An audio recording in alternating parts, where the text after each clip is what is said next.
بسم اللہ الرحمن الرحیم۔ اللہ اکبر اللہ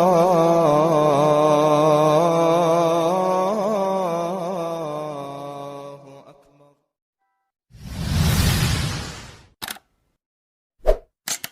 السلام علیکم ورحمۃ اللہ وبرکاتہ۔ ان الحمد للہ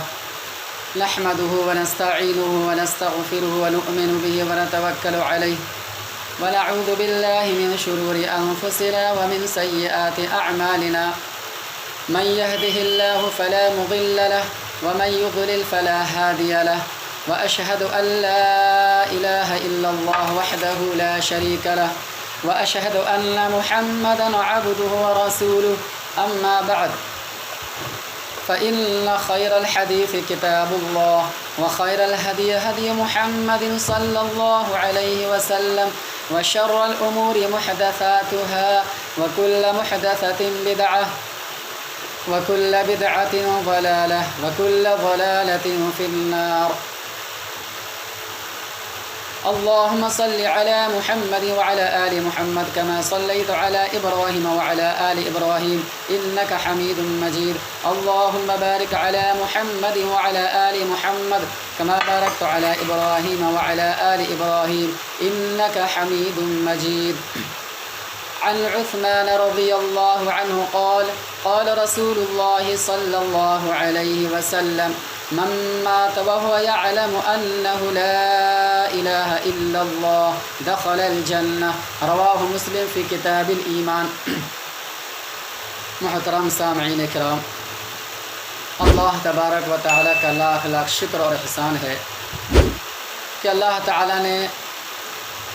ہم سب کو اس مبارک نشست میں کچھ دیر کے لیے بیٹھنے کی اور کچھ دین اسلام کے بعد سمجھنے کی توفیق عطا فرمائی۔ اللہ تبارک و تعالیٰ کا بے حد شکر احسان ہے جس نے تمام چیزوں کو پیدا فرمایا، پوری کائنات کی تخلیق فرمائی اور پوری دنیا کو بلکہ پوری مخلوقات کو 6 دنوں کے اندر پیدا فرمایا۔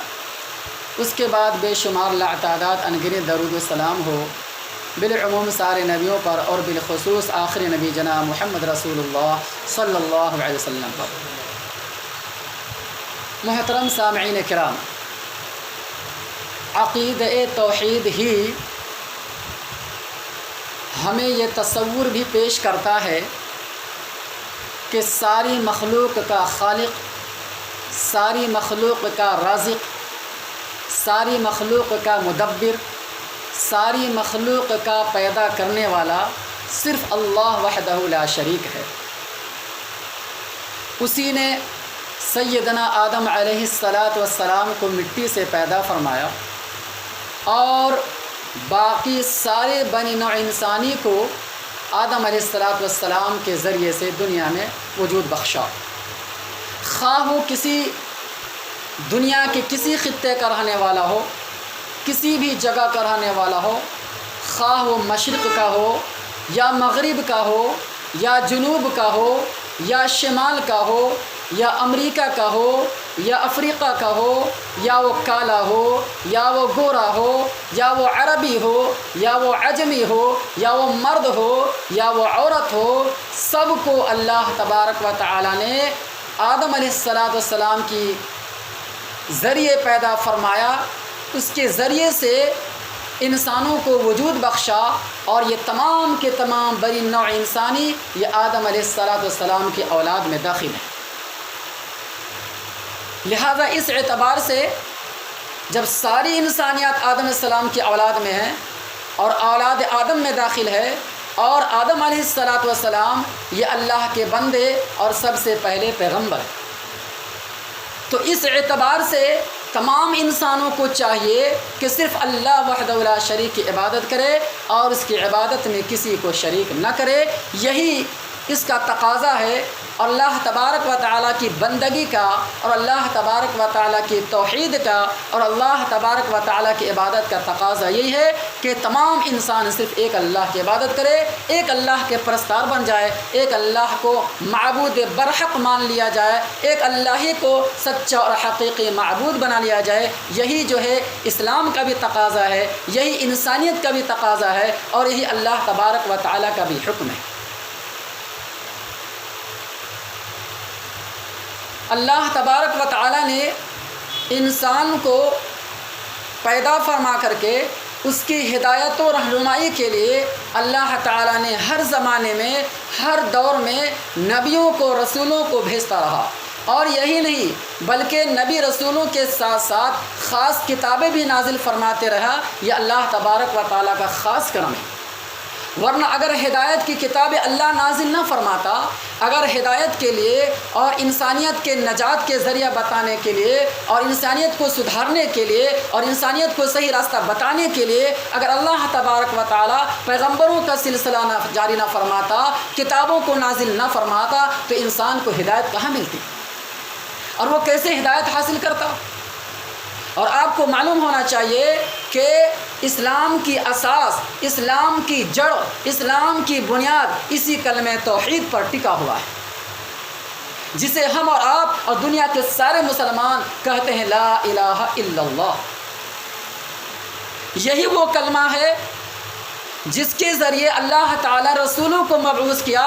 یہی وہ کلمہ ہے جس کے ذریعے کتابوں کو نازل فرمایا، یہی وہ کلمہ ہے جس کے ذریعے سارے رسول و پیغمبروں کی دعوت کا آغاز ہوا، یہی وہ کلمہ طیبہ ہے جو سارے پیغمبروں کا، جو سارے نبیوں کا، جو سارے رسولوں کی دعوت کا خلاصہ ہے، اور یہی وہ کلمہ طیبہ ہے جس کی بنا پر اور جس کے ذریعے سے کل قیامت کے دن ترازو نصب کیے جائیں گے، اور باقی اعمال، دیگر اعمال صالحہ اسی کے ذریعے سے ترازو میں وزن کیا جائے گا، تولا جائے گا۔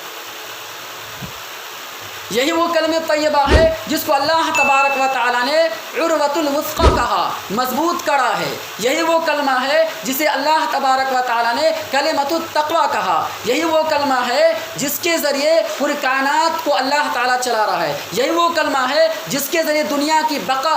موجود ہے۔ اگر یہ کلمہ دنیا میں نہ رہے اور دنیا کے اندر ایک بھی بندہ لا الہ الا اللہ کا اقرار کرنے والا نہ ہو، اللہ اللہ کہنے والا نہ ہو، تو قیامت برپا ہو جائے گی۔ یہ ہے توحید کی اہمیت، اور یہ اسلام میں اس کا مقام، اور یہ کلمہ طیبہ کی اہمیت جسے ہر مسلمانوں کو سمجھنا بےحد ضروری۔ اس حدیث پاک میں جو میں نے خطبہ مسنونہ کے بعد پیش فرمایا، یہ کلمہ طیبہ کی اہمیت کو اجاگر فرماتا ہے۔ حدیث کے راوی سیدنا عثمان بن عفان رضی اللہ عنہ بیان کرتے ہیں کہ نبی اکرم صلی اللہ علیہ وسلم ارشاد فرماتے ہیں، من مات وہو یعلم، جس شخص کی موت اس حالت میں ہوئی ہو، جس شخص کی وفات اس حالت میں ہوئی ہو، جس شخص کا انتقال اس حالت میں ہوا ہو کہ وہ کلمہ لا الہ الا اللہ کو اچھی طریقے سے جان رہا ہوگا، کلمہ لا الہ الا اللہ کو اچھی طریقے سے مان رہا ہو، کلمہ لا الہ الا اللہ کے تقاضے پر عمل پیرا ہو، کلمہ لا الہ الا اللہ کے مفہوم کو، معنی کو سمجھ رہا ہو، کلمہ لا الہ الا اللہ کے علم کو حاصل کیا ہو، اور اس کو یقین کے ساتھ، دل کی گہرائی کے ساتھ اسے قبول کیا ہو، اسے تسلیم کیا ہو، اور اسی حالت میں اس کی وفات ہوئی ہو، تو نبی اکرم صلی اللہ علیہ وسلم فرماتے ہیں کہ ایسا شخص جنت میں جائے گا۔ آپ کو معلوم ہونا چاہیے کہ اللہ تبارک و تعالیٰ نے جب نبی اور رسولوں کو دنیا میں بھیجا، تو بھیجنے کے بعد اس زندگی کے اندر جو دعوت کا آغاز کیا وہ توحید ہی سے آغاز کیا ہے، اس کے علاوہ دوسری کوئی دعوت نہیں دی۔ پیارے نبی جناب محمد رسول اللہ صلی اللہ علیہ وسلم کی حیات طیبہ کا مطالعہ کر لیجئے تو ہمیں معلوم ہوتا ہے، آپ کی سیرت سے یہی پتہ چلتا ہے، آپ کی حیات طیبہ سے ہمیں یہی بات واضح طور پر ملتا ہے کہ جب اللہ تبارک و تعالیٰ نے آخری پیغمبر جناب محمد رسول اللہ صلی اللہ علیہ وسلم کو 40 سال کی مدت میں نبوت دیا گیا، آپ کو رسالت کے مقام پر سرفراز کیا گیا، اور آپ کو جب اللہ نے نبی بنایا، رسول بنایا، تو بنانے کے بعد اللہ تبارک و تعالیٰ نے سب سے پہلے اسی چیز کی دعوت کا حکم دیا کہ اے میرے پیارے نبی، آپ لوگ لوگوں کی اسی کلمے کی دعوت دیجیے، اسی کلمے طیبہ کو بتائیے، اسی کلمے توحید کو سمجھائے، اس لیے کہ جب کلمے طیبوں کو مان لیں گے، دل کی گہرائی سے اگر قبول کر لیں گے، کلمے لا الہ الا اللہ کا اقرار کر لیں گے، تو باقی سارے اعمال ان کے لیے آسانی ہو جائیں گے اور ان کی دنیا آخرت سارا کا سارا جو ہے کامیاب ہو جائے گی۔ چنانچہ جب اس کلمے کی توحید کا آغاز شروع کیا، جب توحید کی دعوت دینے شروع کر دیے مکہ کی سرزمین پر، تو سارے لوگ آپ کے مخالف ہونے لگے، سب آپ کے دشمن بن گئے۔ وہی 40 سالہ دور نبوت میں جو اتنی لمبی مدت کے اندر کوئی شخص کسی نے آپ پر آنچ نہیں لگایا، آپ کی ذات پر کوئی حملہ نہیں کیا، آپ کی عزت پر کوئی حملہ نہیں کیا، آپ کے مقام پر کوئی حملہ نہیں کیا، آپ کی اہمیت پر کوئی حملہ نہیں کیا، اور آپ کی ذات پر، آپ کی شخصیت پر کسی نے کوئی دھبا نہیں لگایا، سبوں نے تعریف کیا ہے۔ یہاں تک کہ ابو جہل جو مشرکین مکہ میں سب سے بڑا سردار کہلایا جاتا ہے، انہوں نے یہاں تک کہہ دیا ما جربنا علیک الا صدقا، کہ میں نے آمنہ کے لال کو اس 40 سال کی طویل مدت میں کبھی جھوٹ بولتے نہیں دیکھا ہے۔ یہ وہ لوگ ہیں، یہ دشمنان اسلام جو تعریف کر رہے ہیں۔ تو آخر کیا وجہ تھی کہ اتنے زمانے سے ان کی تعریف ہو رہی ہے، اتنے زمانے سے ان کا نام لیا جا رہا ہے، ان کی شخصیت کا احترام کے ساتھ نام لے کر ان کی تعریف بیان کی جا رہی ہے اور لوگوں کے سامنے بتایا جا رہا ہے، لیکن وہ کون سی چیز تھی، وہ کون سی تکلیف کی باعث تھی، وہ کون سی چیز تھی جس کی وجہ سے لوگ دشمن بن گئے اور آپ کو ستانے لگے، آپ کو پریشان کرنے لگے اور آپ کے پیچھے پڑ گئے؟ غور کرنا ہوگا آخر وجہ کیا تھی۔ تو وجہ یہی ہے کہ انہوں نے، یعنی نبی اکرم صلی اللہ علیہ وسلم نے مشرکین مکہ سے کہا، کفار مکہ سے کہا کہ اے لوگو قولوا لا الہ الا اللہ تفلحوا، تم لا الہ الا اللہ کا اقرار کر لو، تم لا الہ الا اللہ کی گواہی دینے لگو، تم لا الہ الا اللہ کو دل کی گہرائی سے تسلیم کر لو، تم ایک اللہ کی عبادت کرنے والے بن جاؤ، رکوع اللہ کے لیے کی جائے، سجدہ اللہ کے لیے کی جائے، قیام اللہ کے لیے کی جائے، پرارتھنا اللہ سے کی جائے، دعا اللہ سے مانگی جائے، حاجت روا اسی کو سمجھا جائے، مشکل کشا اسی کو سمجھا جائے، دستگیر اسی کو سمجھا جائے، غوث اعظم اسی کو سمجھا جائے، مصیبتوں میں اسی کو پکارا جائے، مشکل میں اسی کو پکارا جائے، پریشانیوں میں اسی کو پکارا جائے، بیماری سے شفا کی دعا اسی سے مانگا جائے۔ یہ تمام چیزوں کا مالک صرف اللہ ہے۔ تم لوگ کہہ دو اے مکہ کے لوگوں لا الہ الا اللہ کا اقرار کر لو، تم کامیاب ہو جاؤ۔ لیکن آپ کا سگا چچا ابو لہب آپ کے پیچھے پڑ گیا اور بہت ساری بیکار باتیں، واہیات باتیں اور آپ کی شان میں گستاخی کرنے لگا۔ ابو لہب نے کہا، جب نبی اکرم صلی اللہ علیہ وسلم نے توحید کی دعوت دی، اپنے رشتہ داروں کو، لوگوں کو جمع فرمایا، کوہ صفا نمی پہاڑ پر کھڑے ہو کر یہ دعوت دیے، پوری حکمت کے ساتھ، پوری دانائی کے ساتھ، پوری مصلحت کے ساتھ، تو سگا چچا آپ کے پیچھے پڑ گیا اور کہنے لگا تبا لک یا محمد الہذا جمعتنا۔ ابو لہب کہنے لگے اے محمد صلی اللہ علیہ وسلم، تم ہلاک و برباد ہو جائے، کیا ہم کو اسی لیے بلائے ہو؟ کیا ہم کو اسی کے لیے جمع کیا ہو؟ کیا ہم کو اسی کے لیے اکٹھا کیا ہو کہ سارے معبود کو چھوڑ کر ہمیں اگر اللہ کو صرف مان لے اور بتوں کی عبادت کرنا چھوڑ دیں؟ پیچھے پڑ گئے، یہاں تک کہ نبی اکرم صلی اللہ علیہ وسلم کی زندگی پر برابر حملہ کرتے رہے دشمنان اسلام نے۔ یہاں تک کہ پہلی بات تو یہ ہے کہ حملہ اس اعتبار سے کیا کہ جب کوئی شخص اسلام قبول کرتا ہے، جب کوئی شخص توحید پر آتا ہے، جب کوئی شخص اللہ اس کے رسول کے فرما بردار ہونے لگتا ہے، جب کوئی شخص اسلام کو دل کی گہرائی سے قبول کرنے لگتا ہے، تو دو طریقے کی آزمائش اس کے ساتھ ہونے لگتی ہے۔ دو طریقے کی آزمائش، ایک آزمائش ترغیب کے اعتبار سے، ایک آزمائش ترغیب کے اعتبار سے ہوتی ہے، ایک آزمائش ڈر اور خوف میں مبتلا ہو کر، ایک آزمائش رغبت اور لالچ میں مبتلا ہو کر آزمایا جاتا ہے۔ اور یہ دونوں قسمیں جو ہے نبی اکرم صلی اللہ علیہ وسلم کی زندگی میں ملتا ہے۔ آپ کے سامنے یہ بین ثبوت ہے، آپ کی زندگی میں یہ واضح ثبوت ہے کہ جب نبی اکرم صلی اللہ علیہ وسلم نے لوگوں کی اسلام کی دعوت دی، ایک اللہ کی عبادت کی طرف بلانے لگے، تو سب سے پہلے دشمنان اسلام اور عرب کے رشتہ داروں میں جو بڑے بڑے سردار تھے قریش مکہ کے، کافروں کے، اور جو بڑے بڑے لیڈر تھے وہ پیچھے پڑ گئے اور نہ جانے کیا کیا باتیں آپ پر الزام لگانا شروع کر دیا، آپ کو طعنہ دینا شروع کر دیا، آپ کے اوپر آوازیں کسنا شروع کر دیا۔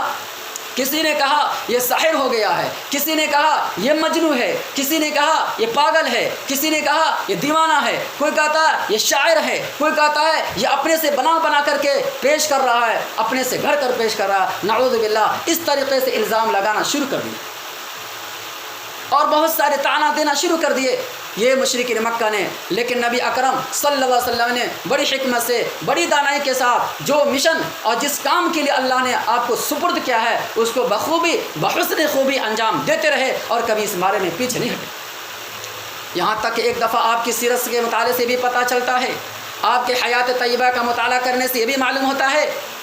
کہ ایک دفعہ کی بات ہے کہ جب دیکھا کہ یہ اپنی چیزوں سے پیچھے نہیں ہٹ رہے ہیں اور اپنی دعوت کو بند نہیں کر رہے ہیں یہ محمد صلی اللہ علیہ وسلم، تو ایک دفعہ لوگوں نے، قریش مکہ نے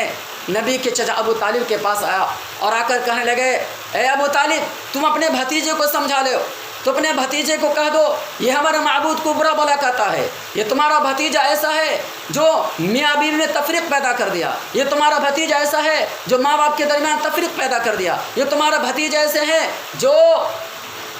والد اور اولاد کے درمیان تفریق پیدا کر دیا، تمہارے بھتیجے سے ہیں دوست کو دوست سے جدا کر دیا، تمہارے بھتیجے سے ہیں جو رشتہ داروں کو رشتہ داروں سے الگ کر دیا ہے، لہذا سمجھا لیا جائے۔ اگر آپ نہیں سمجھائیں گے، اگر آپ ان کو نہیں بتائیں گے تو سمجھ لیجئے میں ان سے جو چاہے کر سکتا ہوں۔ آخر مرحلہ پر، آخری پوزیشن پر ابو طالب بھی ذرا کچھ پریشان ہو گئے، گھبرا گئے کہ میرے بھتیجے کے ساتھ ایسا معاملہ ہوگا۔ چنانچہ انہوں نے محمد صلی اللہ علیہ وسلم کو بلائے، ابو طالب گئے اور جانے کے بعد نبی سے کہا کہ اے محمد صلی اللہ علیہ وسلم ایسا کرو، لوگ میرے پاس اس طریقے بات کہنا شروع کر رہے ہیں، ایسی ایسی بات ہے، ذرا اس دعوت کا کام کرنے سے رک جاؤ، ذرا بھی بازار چھوڑ دو تو اچھا رہے گا، لوگ اس طریقے بات میرے پاس کر رہے ہیں۔ تو نبی اکرم صلی اللہ علیہ وسلم نے کیا جواب دیا؟ انہوں نے کہا کہ اے میرے چچا یاد رکھیے آپ کے پیچھے جنہوں نے آ کر آپ کو میرے بارے میں کہا یا جو حضرات میرے پیچھے لگے ہیں، یاد رکھیے ساری دنیا کے لوگ ایک طرف ہو جائے، پوری دنیا عرب کے لوگ ایک طرف ہو جائے اور میرے داہنے ہاتھ میں اگر سورج کو رکھ دیا جائے، میرے بائیں ہاتھ میں چاند کو رکھ دیا جائے اور کوئی یہ کہے کہ اپنی دعوت سے پیچھے ہٹ جائے، دعوت و تبلیغ کے میدان میں آگے نہ بڑھے، اپنا جو مشن اس کو چھوڑ دے، یاد رکھیے میں اس راہ میں یا تو میں جو ہے اللہ کے نام میں شہید ہو جاؤں گا، مر جاؤں گا، اور اگر ہماری یہ دعوت سچی ہوگی، ہماری یہ دعوت پکی ہوگی اور اپنی دعوت میں مخلص ہوں گے تو اللہ تعالیٰ ضرور اس کو غلبہ عطا فرمائے گا اور ضرور ہم غالب ہو کر رہیں گے۔ اس کے بعد عتبہ کو جب پتہ چلا، معلوم ہوا کہ اتنے ڈرانے سے، اتنے دھمکی دینے سے، اتنے جو ہے سب کچھ کہنے سے، اتنی گالی گلوچ دینے سے اور اتنے طعنہ دینے سے یہ پیچھے نہیں ہٹ رہے ہیں، ایمان مضبوط ہے، پہاڑ سے زیادہ مضبوط اپنی جگہ پر ہے لیکن پیچھے نہیں ہٹ رہے ہیں۔ تو عتبہ جو ہے بعد میں آیا ایک پلاننگ کے تحت، ایک سازش کے تحت، اور آ کر کہنے لگے نبی کے پاس آ کر کہ اے محمد صلی اللہ علیہ وسلم ایسا کیجیے، آپ جو یہ مشن لے کر اٹھے ہیں، آپ یہ دعوت توحید لے کر جو اٹھے ہیں، آپ یہ توحید کی جو دعوت دے رہے ہیں یہ صحیح نہیں ہے، اب اس کو چھوڑ دیجئے۔ اس کا اثر کیا ہوا کہ اس کا اثر یہ ہو رہا ہے کہ دوست کو دوست سے جدا کر رہے ہیں، میاں بیوی سے آپس میں جدا کر رہے ہیں، بھائی کو بھائی سے جدا کر رہے ہیں، ماں باپ کو اولاد سے جدا کر رہے ہیں، اولاد کو ماں باپ سے جدا کر رہے ہیں، خاندان کو خاندان سے جدا کر رہے ہیں۔ اس لیے کام چھوڑ دیجئے۔ اگر آپ کو چاہیے بولیے آپ کو کیا چیز چاہیے، آپ جو پسند کریں گے، آپ جس چیز کی حاجت ہو، جس چیز کی آپ کو ضرورت ہو، بولیے میں دینے کے لیے تیار ہوں، ایک بڑا آفر دینے کے لیے تیار ہوں۔ پورے آفر کے ساتھ آیا اور کہنے لگے عتبہ یہ ظالم، یہ کافر، کہنے لگے کہ اے محمد صلی اللہ علیہ وسلم اگر آپ کو مکہ کی سرزمین پر، عرب کی سرزمین پر بادشاہت چاہیے تو بادشاہت دلوانے کے لیے تیار ہوں، اگر آپ کو عرب کی سب سے خوبصورت حسین و جمیل لڑکی سے شادی کرنا چاہے وہ شادی کرانے کے لیے تیار ہوں، آپ کو دولت چاہیے دولت دلوانے کے لیے تیار ہوں، آپ کو مال چاہیے مال دلوانے کے لیے تیار ہوں، آپ کو جو چیز چاہیے بولیے میں دلوانے کے لیے تیار ہوں، لیکن آپ اس کام کو چھوڑ دیجیے۔ اللہ اکبر۔ تو نبی اکرم صلی اللہ علیہ وسلم سورہ فصلت کی آیت پڑھنا شروع کر دیے، تلاوت کرنا شروع دیے، یہاں تک کہ قوم عاد قوم سمود کا جب تذکرہ آیا، اللہ کے نبی جب آیت پڑھ کے بتا رہے تھے،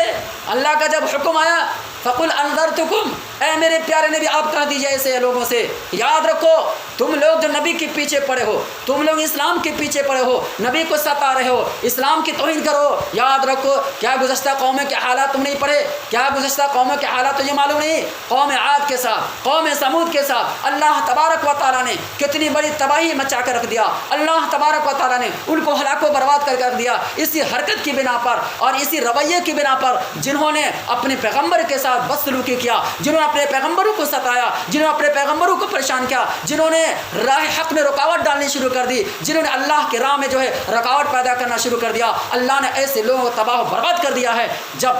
یہ آیت تلاوت شروع کر دیے، جب یہ بتا رہے تھے اتبا وہیں سے بھاگنا شروع کر دیا اور کر دیا بس رہنے دے جائے میں اب چلتا ہوں۔ تو بہرحال کہنے کا مطلب یہ ہے کہ یہ اسلام کی راہ میں، یہ دعوت توحید کی راہ میں ہر مسلمان کو، ہر انسان کو آزمائش سے گزرنا پڑے گا اور مصیبتوں پریشانی آئیں گی، لہذا ایسے آزمائشوں پر ہمیں پورے طور پر اترنا ہوگا۔ کبھی لالچ کی وجہ سے لالچ کے ذریعے آزمایا جائے گا اور کبھی جو ہے ڈر کے ذریعے آزمایا جائے گا، کبھی ترہیب کے ذریعے آزمایا جائے گا، کبھی ترغیب کے ذریعے آزمایا جائے گا، کبھی لالچ اور فائدے کی حصول کے لیے آزمایا جائے گا اور کبھی ڈر خوف پیدا کر کے آزمایا جائے گا۔ دونوں اعتبار سے آزمائش ہوگی، لہذا ایسی صورتحال میں اس آزمائش پر پورے طور پر اترنا ہے۔ اور نوجوانوں کے لیے یہ عبرت ہے، نوجوانوں کے لیے یہ نصیحت ہے کہ خاص طور پر انسانی زندگی کے اندر نوجوان جو ہے ان کے 4 دور گزرتے ہیں۔ نوجوان کے اندر بلکہ یوں سمجھ لیا جائے انسانی زندگی جو ہے 4 دور سے گزرتا ہے، ایک بچپن، دوسرا لڑکپن، تیسرا جوانی اور چوتھا بڑھاپا۔ ان 4 دوروں میں، ان 4 مرحلوں میں سب سے اہم مرحلہ، سب سے بہترین مرحلہ، سب سے اہم دور جو ہوتا ہے وہ جوانی کا دور ہوتا ہے۔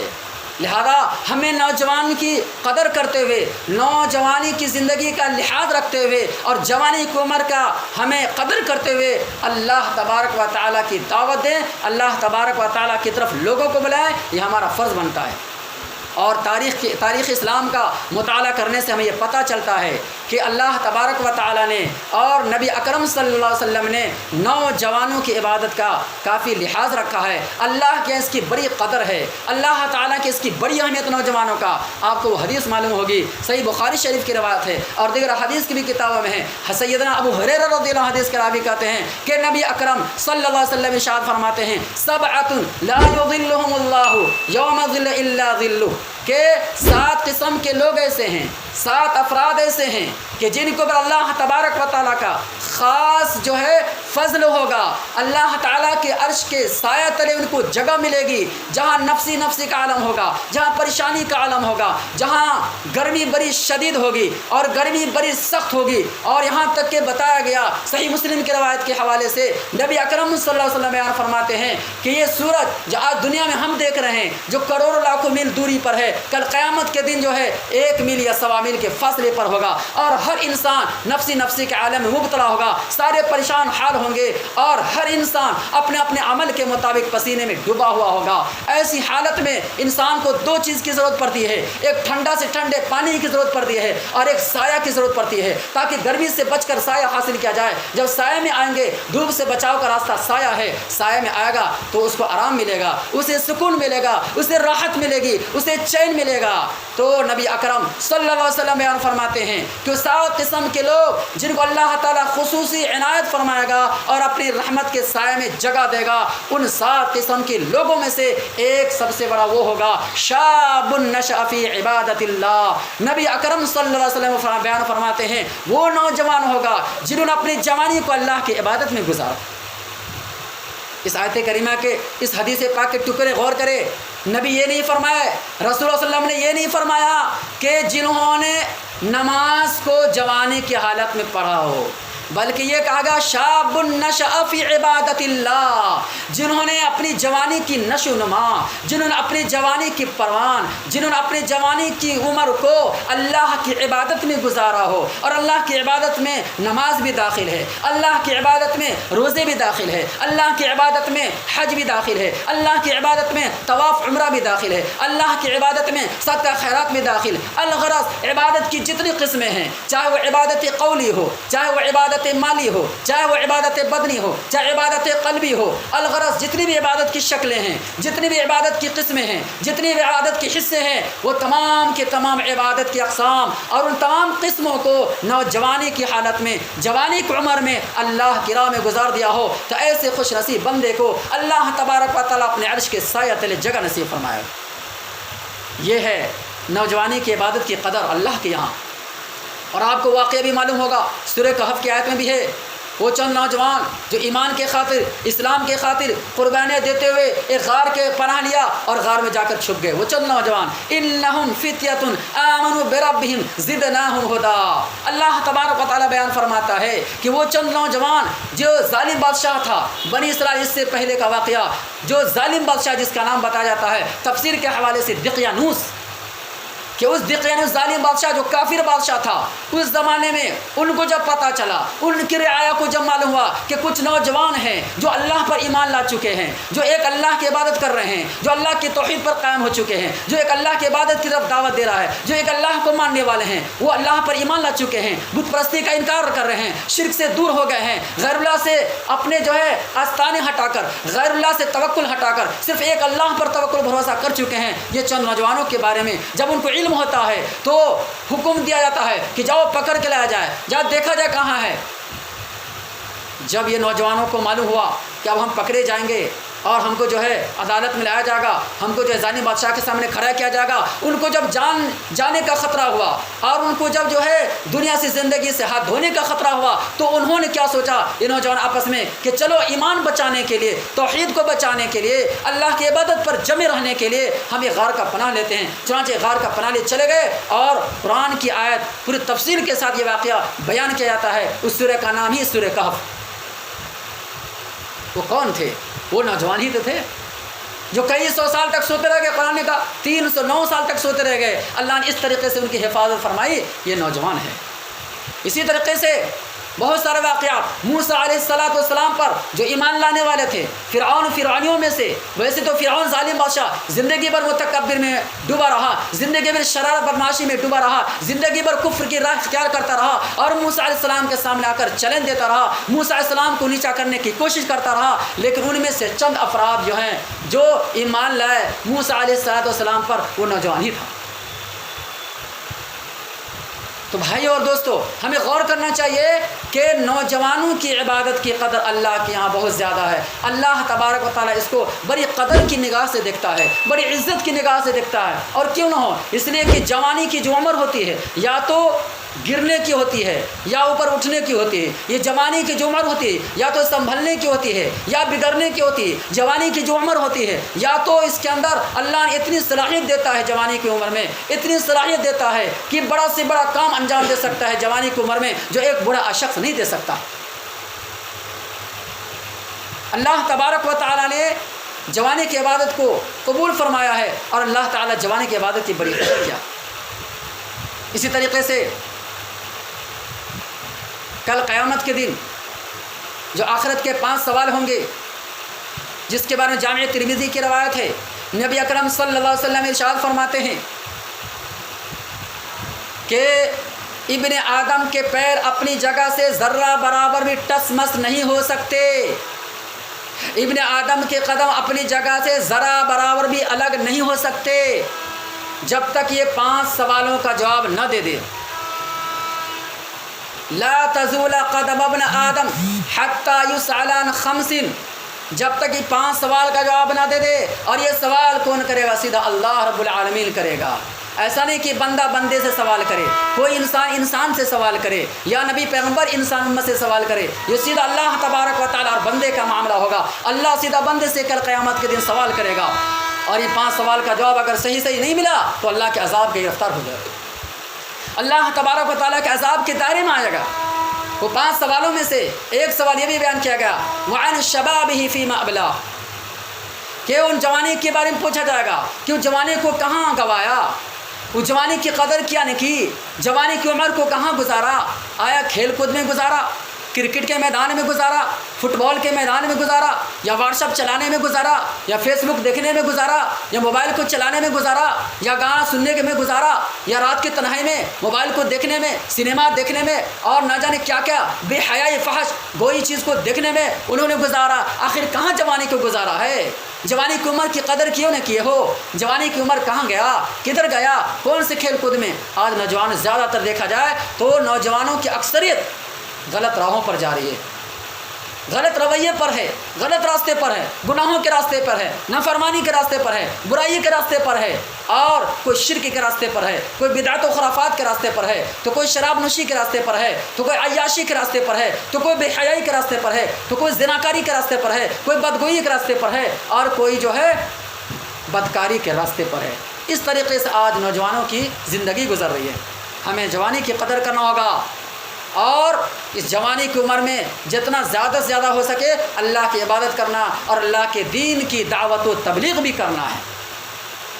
کیا آپ کو نہیں معلوم رسول اللہ صلی اللہ علیہ وسلم اسی کلمہ طیبہ کو پھیلانے کے لیے، اسی کلمہ توحید کی دعوت دینے کے لیے طائف کے وادی میں جا کر پتھر کھائے؟ آپ کو جو ہے بچے سے بچے، بڑے سے بڑے، سبوں نے آپ کو تکلیف پہنچایا، آپ کے اوپر پتھر برسائے گئے، آپ کے بدن کو لہو لہان کیا گیا، آپ کے جسم کو لہو لہان کیا گیا۔ اس دعوت و تبلیغ کی وجہ سے آپ کے اوپر نہ جانے کیا کیا پریشانیاں تکلیف آئی، بعد آپ تو یہاں تک آ گیا کہ قتل کا منصوبہ بھی بن گیا، نعوذ باللہ، ایک ناپاک ارادہ بھی بن گیا کہ آپ کو دنیا سے ستیہ ناش کر دیا جائے، دنیا سے ختم کر دیا جائے۔ لیکن اللہ تبارک و تعالی نے آپ کی حفاظت فرمائی، جگہ جگہ پر آپ کی نصرت فرمائی، جگہ جگہ پر آپ کی حمایت فرمائی، جگہ جگہ پر اللہ تعالی نے آپ کی تائید فرمائی ہے، اور اللہ تعالی نے آپ کی حفاظت فرمائی ہے۔ اس طریقے سے اللہ تعالی نیک بندے کو بچاتا ہے، ایمان والے بندے کو بچاتا ہے۔ صحیح معنوں میں اگر توحید پر قائم ہو، صحیح معنوں میں ان کے دل میں اخلاص ہو، صحیح معنوں میں اللہ کے لیے کسی نیکی کو انجام دیا جائے، کسی نیکی کو اللہ کے واسطے کیا جائے، تو اللہ تعالی ایسے بندے کی ضرور مدد فرماتا ہے۔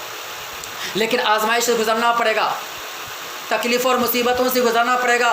ہر اہل ایمان پر آزمائش آئی ہے اور آئے گا ہی، کہ یہ قرآن نے وعدہ کر لیا ہے، قرآن وعدہ کر کے کہہ رہا ہے وَلَنَبْلُوَنَّكُمُ اللَّهُ بِشَيْءٍ مِنَ الْخَوْفِ وَالْجُوعِ وَنَقْصٍ مِنَ الْأَمْوَالِ وَالْأَنفُسِ وَالثَّمَرَاتِ۔ وَلَنَبْلُوَنَّكُمْ بِشَيْءٍ مِنَ الْخَوْفِ، یہ اللہ کہتا ہے ضرور بھی ضرور ہم تم کو آزمائیں گے۔ اہل ایمانی سے خطاب ہے، ضرور بھی ضرور تم کو آزمائیں گے، بھوکمری میں مبتلا کر کے، فقر و فاقہ میں مبتلا کر کے، تنگی میں مبتلا کر کے، دکھ میں مبتلا کر کے، سکھ میں مبتلا کر کے، دولت دے کر کے، دولت چھین کر کے، ہر اعتبار سے آزمائیں گے۔ دشمن کا خوف بھی پیدا کر کے آزمائیں گے، دشمن کا ڈر بھی پیدا کر کے آزمائیں گے۔ اللہ تبارک و تعالیٰ کہہ رہا ہے پھلوں کی کمی کے ذریعے بھی آزمائیں گے۔ یعنی آزمائش کی جتنی صورتیں ہو سکتی ہے، آزمائش کی جتنی شکلیں ہو سکتی ہے، آزمائش کی جتنی طریقے ہو سکتے ہیں، ان تمام طریقوں سے اللہ تبارک و تعالیٰ مومن بندوں کو آزمائے گا۔ کیوں آزمائے گا؟ تاکہ پتہ چل جائے کہ کون جو ہے اپنے ایمان کے دعویٰ میں سچا ہے، کون اپنے ایمان کے دعویٰ میں جھوٹا ہے، کون اپنے ایمان کے دعویٰ میں مومن ہے، کون اپنے ایمان کی دعویٰ میں منافق کہلاتا ہے، کس کے اندر نفاق کی بیماری ہے اور کس کے اندر سچائی کی علامت ہے، کون پکا سچا مومن ہے، کون پکا سچا موحد ہے۔ اللہ تبارک و تعالیٰ یہ دیکھنا چاہتا ہے۔ وَلَيَعْلَمَنَّ اللَّهُ الَّذِينَ صَدَقُوا وَلَيَعْلَمَنَّ الْكَاذِبِينَ، اللہ یہی تو دیکھنا چاہتا ہے۔ تو ہمیں آزمائش سے گزرنا پڑے گا، اور گزر بھی رہے الحمدللہ، ایسی بات نہیں ہے، طرح طرح کی آزمائش آ رہی ہے، لہٰذا ہمیں اس کی قدر کرنا ہے، ہمیں پریشان نہیں ہونا، ہمیں رنجیدہ نہیں ہونا، ہمیں دکھ اور مصیبت نہیں جھیلنا ہے، ہمیں غم نہیں ہونا ہے، ہمیں افسوس نہیں کرنا ہے۔ کیوں؟ یہ تو کچھ آزمائش نہیں ہے، اس سے بڑی بڑی خطرناک آزمائش اس سے پہلے اہل ایمان پر آ چکا ہے۔ سورہ بقرہ کی آیت میں اللہ تبارک و تعالی ارشاد فرماتا ہے ام حسبتم ان تدخلوا الجنة ولما يأتكم مثل الذين خلوا من قبلكم مستهم البأساء والضراء وزلزلوا حتى يقول الرسول والذين آمنوا معه متى نصر الله ألا إن نصر الله قريب۔ اللہ تعالیٰ فرماتا ہے کہ میرے پیارے رسول صلی اللہ علیہ وسلم آپ کہہ دیجئے اہل ایمان سے، مسلمانوں سے بتا دیجئے، صحابہ کرام سے بتا دیجئے کہ کیا بات ہے، کیا ابھی ایمان لائے ہوئے چند ہی دن ہوئے اور پریشان ہو کے گھبرا گئے اور کہنے لگے کہ اللہ کی مدد کب آئے گی، ام حسبتم ان تدخلوا الجنۃ، کیا تم یہ گمان کر بیٹھے ہو،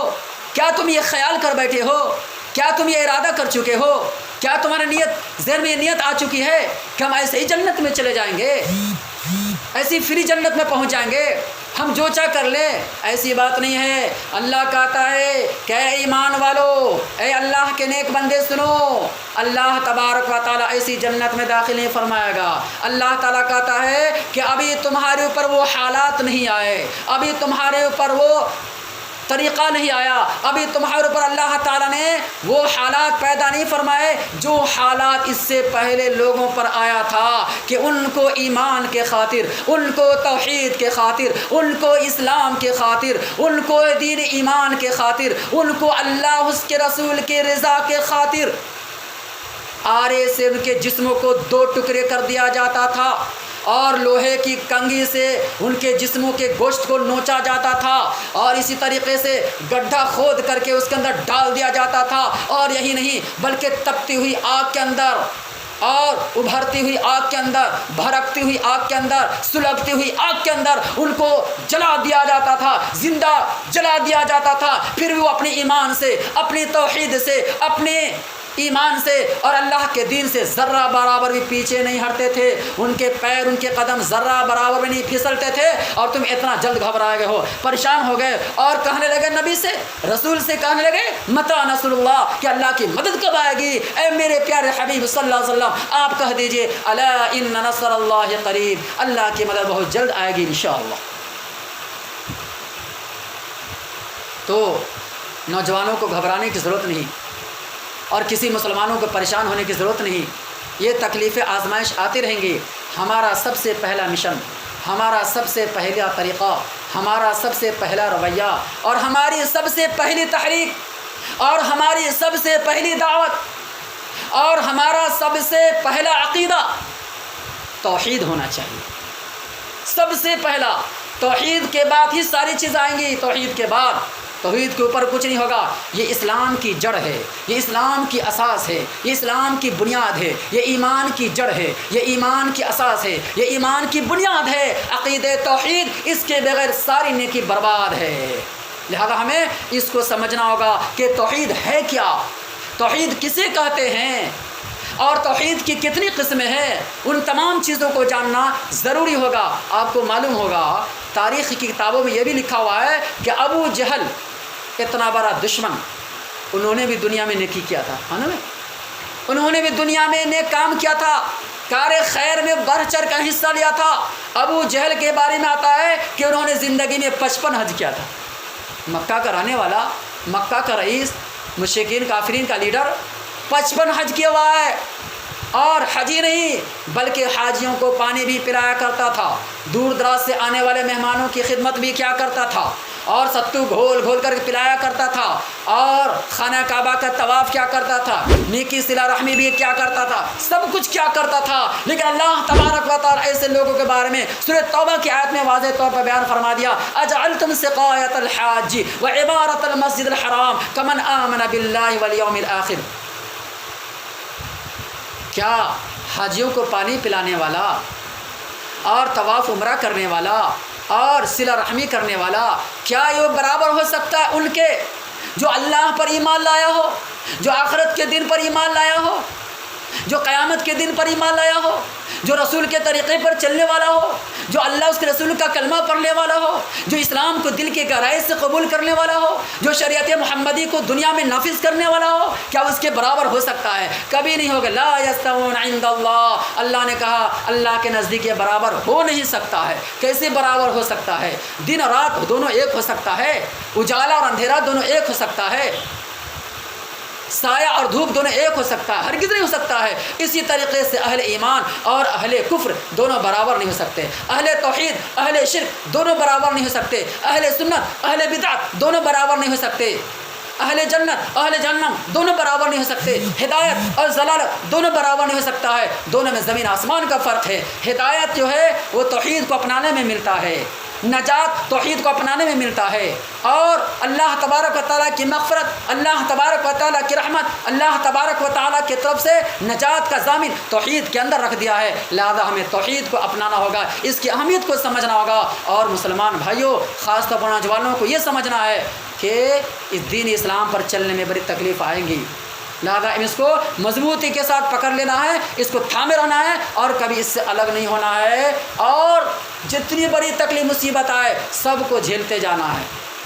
خوش دلی کے ساتھ، اخلاص کے ساتھ، اللہ کے لیے، دنیا والوں کے لیے نہیں۔ اور بیچ میں کوئی آرا نہیں آنا چاہیے، کوئی مفاد پرستی آرا نہیں آنا چاہیے، کوئی مادہ پرستی آرا نہیں ہونا چاہیے، کوئی لالچ بیچ میں آرا نہیں ہونا چاہیے، ورنہ سمجھیے کہ ایمان ڈگمگا جائے گا، ایمان پھسل جائے گا، اور ایمان جب ہاتھ سے چھوٹ جائے تو کہیں کا نہیں رہے۔ تو محترم سامعین کرام، وقت ہو چکا ہے، ہمیں اس بات کو سمجھنا پڑے گا اور جاننا پڑے گا کہ اسلام میں توحید کی بڑی اہمیت ہے۔ پہلے اس کو سمجھیں، اس پہ چلیں، اس پہ چلنے کی کوشش کریں، اور اس کے بعد باقی دیگر اعمال ہے اس کو بھی فکر کریں۔ اور اسلام کے لیے صحابہ کرام کی زندگی میں بھی بڑی پریشانی آئی ہے۔ یہ اللہ تعالیٰ کا قانون ہے کہ ہر دور میں جو جتنے زیادہ ایمان میں پکا ہوگا، جو جتنے زیادہ توحید میں پکا ہوگا، جو جتنے زیادہ اللہ تبارک و تعالیٰ کی عبادت کرنے والا ہوگا، جو جتنے زیادہ اللہ کو ماننے والا ہوگا، اللہ کے توحید کو سمجھنے والا ہوگا، اس سے اتنا ہی زیادہ امتحان لیا جائے گا۔ کیوں؟ نبی اکرم صلی اللہ علیہ وسلم فرماتے ہیں کہ دین اسلام کی خاطر اللہ کے لیے، اس توحید کے لیے سب سے زیادہ تکلیف آزمائش نبیوں پر آیا ہے، انبیاء کرام کی جماعت پر آیا ہے، اور پھر انبیاء کراموں میں سب سے زیادہ مجھ پر آیا ہے۔ یہ اللہ کے نبی فرماتے ہیں مجھ کو ستایا گیا دین کے لیے، مجھ کو آزمایا گیا دین کے لیے۔ ہر نبی کے ساتھ ہوا ہے، ہر پیغمبر کے ساتھ ہوا ہے، اور اسی طریقے سے صحابہ کرام کے ساتھ بھی ہوا ہے۔ بلال حبشی کا واقعہ سنے ہوں گے۔ بلال حبشی رضی اللہ عنہ مشہور ہے، وہ صحابی جو مؤذن رسول ہے، جن کو توحید کے خاطر کیا ان کو آزمایا نہیں گیا؟ کیا دشمن نے اس کے اوپر بدسلوکی نہیں کیا؟ کیا کافر نے، عتبہ، لہب، ابو جہل نے کیا ان کو پریشان نہیں کیا؟ کیا تپتی ہوئی ریت کے اندر آپ کو نہیں لٹایا گیا؟ کیا آپ کے اوپر جو ہے ایک بھاری پتھر جو ہے، بڑا سے بڑا بھاری پتھر جو ہے آپ کے سینے پر رکھا گیا؟ کیا کیا قربانی دیے، کیا کیا تکلیفیں دیا گیا آپ کو؟ لیکن ہر وقت زبان سے یہی کلمہ جاری تھا، احد احد کا نعرہ تھا، لا الہ الا اللہ، بس اسی کا نعرہ تھا۔ اسی طریقے خباب بن ارت رضی اللہ عنہ، ان کو بھی آزمایا گیا۔ سمیہ رضی اللہ عنہ جو اسلام میں سب سے پہلے شہید ہونے والی، اور وہ بھی مرد نہیں عورت تھی، ان کو بھی اس کے لیے اس راہ میں آزمایا گیا۔ لہذا ہمیں کبھی اس دین سے نہیں چھوڑنا ہے، مضبوطی کے ساتھ پکڑے رہنا ہے۔ نہ ترغیب ہم کو ایمان سے ہٹا سکتا ہے، نہ ترہیب ہم کو ایمان سے ہٹا سکتا ہے، نہ کسی کی لالچ اور فائدہ ہم کو ایمان سے ہٹا سکتی ہے، اور نہ اسی طریقے سے کوئی ڈر خوف ہم ایمان سے ہٹا سکتا ہے۔ ان تمام چیزوں کو جاننا بے حد ضروری ہے۔ لہذا عزیز دوستو، بھائیو، میں چاہتا ہوں کہ انہی چند کلمات پر اپنی باتوں کو مکمل کروں۔ اللہ تبارک و تعالیٰ سے دعا کرے کہ اللہ تعالیٰ ہم تمام مسلمانوں کو دین کی صحیح سمجھ اور نیک عمل کی توفیق عطا فرمائے، اور اللہ تعالیٰ ہم تمام مسلمانوں کو دین پر، شریعت پر، اسلام پر، توحید پر استقامت نصیب فرمائے، اور اللہ تعالیٰ ہم سے اتنا ہی امتحان لے جتنا ہم امتحان میں پورے طور پر آ سکتے ہیں۔ اللہ اتنا بڑا امتحان نہ لے جو ہم امتحان پر پورے طور پر نہ آ سکے۔ اے اللہ، اس دعا کے ساتھ ربنا افرغ علینا الصبر وثبت اقدامنا وانصرنا على القوم الكافرين۔ بارك الله في القرآن المجيد، واخر دعوانا ان الحمد لله رب العالمين، والسلام عليكم ورحمة الله وبركاته۔